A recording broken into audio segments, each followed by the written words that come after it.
Alright, so here is a preview of the shader pack.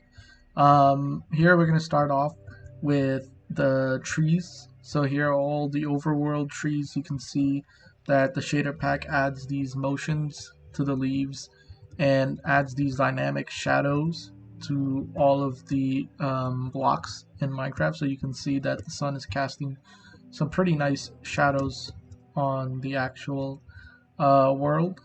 Um, just a reminder, this is not a resource pack, so even though it adds these shaders, it does not technically change the textures of a lot of the items. You're going to get these realistic effects like of reflections and shadows and stuff like that. So you're not getting a resource pack, so nothing really looks different. It just provides a better visual for most of these items. We're gonna head over here. You can see that most of the light sources we're gonna get into when I change it to nighttime. But some of the things that we want to look into are the ice cubes, ice blocks. We have our regular ice here. We have packed ice, and I believe this is blue ice. And you can see that regularly the ice here, it's the most see-through, while you're getting like some pretty solid ice blocks with the blue ice and the packed ice. But the ice cube is pretty dope because you get to see the sun, even though it's a circle here but it's a square there. That is honestly one of the cool things with this shader pack. We're gonna head over to some of the more interesting things to showcase the books and other things. Now, I personally believe this is one of the better shaders, especially for 1.16, only because it's very optimal and it's able to render in high speeds most of the time. What we have here is our glass. Looks pretty nice. We can have it go through the shadows. You can see down there the nice little shadows that the glass is making. And I'm going to switch it over to nighttime so that way we get to see the lighting effects. So we have here, like the basic glowstone. It's pretty nice. It actually shines in the nighttime pretty well, and I used it around to kind of light up the areas next to the trees. You can see that the torches, they all vary between the soul torch, redstone, regular torch. You have the two different types of campfires, one without the smokestack going super high, one with. We also have the souls, I believe this is soul campfire, and we have one with the hay and one without the hay. The jack-o'-lantern, honestly, it's blinding sometimes, but I think it's only because I have these here. Oops. So I'm going to leave those back. So the jack-o'-lantern looks pretty nice. Even the ice blocks, if you have a light source outside, you can see the reflections on the left side of the screen. You can see the jack-o'-lantern and everything. So the reflections on this one is pretty top-notch. Like I said before, these don't tend to have new textures for a lot of the blocks, so you're not getting that 3D effect. But let's head into the nether in a moment. We're gonna look at the different kind of paths we have. Now, this is supposed to be dirt, so let me change. The mycelium has spread over, so these are the dirt blocks, sand, mycelium, gravel, grass block, and red sand.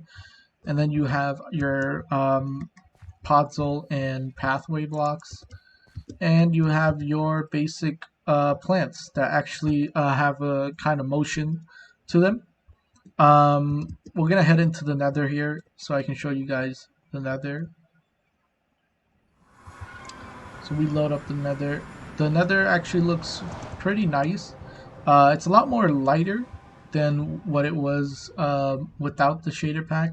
I also don't have my brightness up, so that means that this is all base. I have not changed any of the settings from the download, so this is all without me editing anything or me adding anything to the actual um, shader pack or changing any of their options. So more or less, it makes the nether glow up a lot more, and you can definitely see a little further away, a little easier, especially since you have Optifine, you have the zoom option. So the last place we're gonna head off to is gonna be the end. So we're gonna jump into the stronghold. So this is more or less the stronghold. You know, you spawn here. You know, the lava gives off a nice glow. So if we jump into the end, we're gonna spawn in here. Now the end has some sort of shader pack. It makes it very ominous. The end area. We're on peaceful, so there's no mobs gonna be spawning, but the end is definitely a lot more ominous than it originally is without the shader pack. So you get these huge shadows from these obsidian pillars, and you know, it's kind of insane if you think about it. So we're gonna head back to the overworld here, go through the portal, spawn over here. So we're gonna make it around noon-ish. So this shader pack is very bright, so I recommend you can change some of the settings to make it less bright.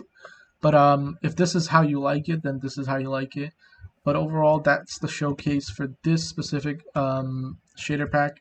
Like I said before, it's pretty good, high performance. It's one of the easier ones out there to find and use, and it's updated to 1.16, unlike a lot of the other ones that are still falling behind.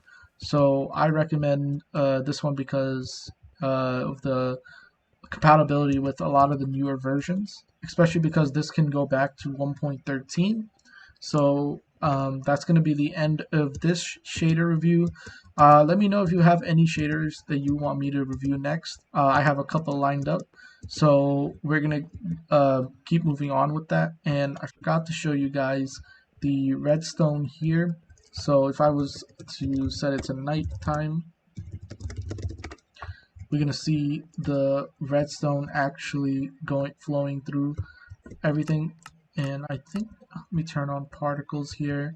More or less, that is going to be the end. So yeah, just look out for the next one. Going to come out in a couple of days. We're going to have some shader packs that are basically from Patreon, so you have to be a Patreon to get them, but I recommend supporting those guys because they actually make some pretty good shader packs. Alright, I'll see you guys next time.